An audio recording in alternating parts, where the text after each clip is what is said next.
Welcome to the first Strange Downloads Lighting Talk, where you will learn how to use the pins package to make your data science more reproducible.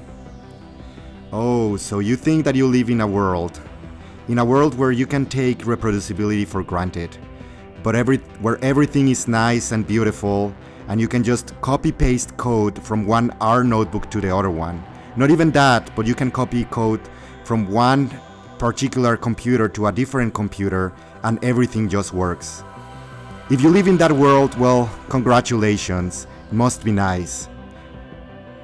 Because I know that some of you have gone and crossed a so much darker path.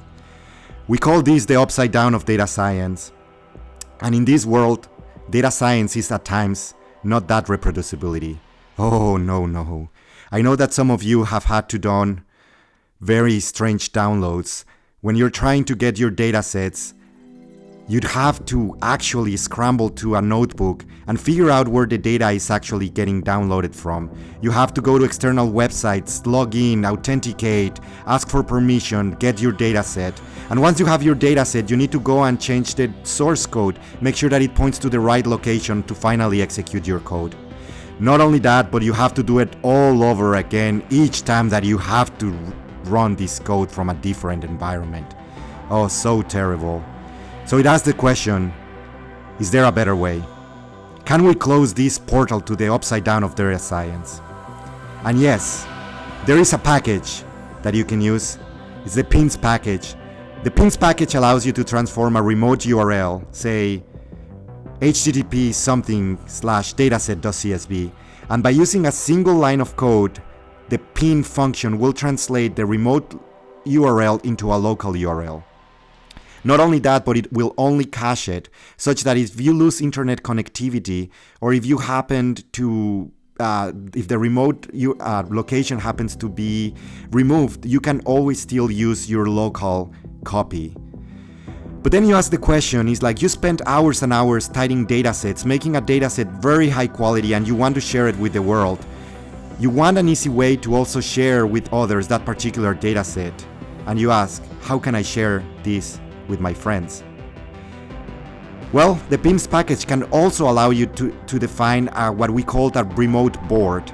And what boards do is they give you locations where you can define a place to share your datasets and resources with your friends and colleagues.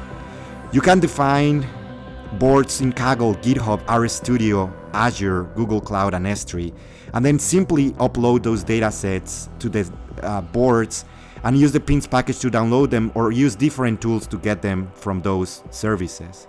So let's try to do that in just under a minute. First, let's run this code, which as we can see is broken. So we're gonna fix it with the pins package. And as you can see now, the URL is getting transformed and works perfectly. Now we're gonna register a lot of boards. We're gonna register Kaggle, GitHub, RStudio Connect, S3, Google Cloud, and Azure. And we're gonna attempt to upload this dataset to all of them at the same time with the pins package. Is the dataset there? We're checking GitHub. We see a CSV file. We open it. And yes, the dataset is there. What about S3? It's there. Or Google Cloud. And Azure is there in both cases as well. Finally, we can upload to Kaggle. Take a look if it's there, and it is. It's available for everyone to use. They can either download it manually or use the pins package to get it from there. We can use RStudio Connect and our dataset will be there. And we also have experimental support in pins to use it from Jupyter notebooks and download from anywhere, including RStudio Connect. Thank you. If you want to learn more about this, please visit pins.rstudio.com.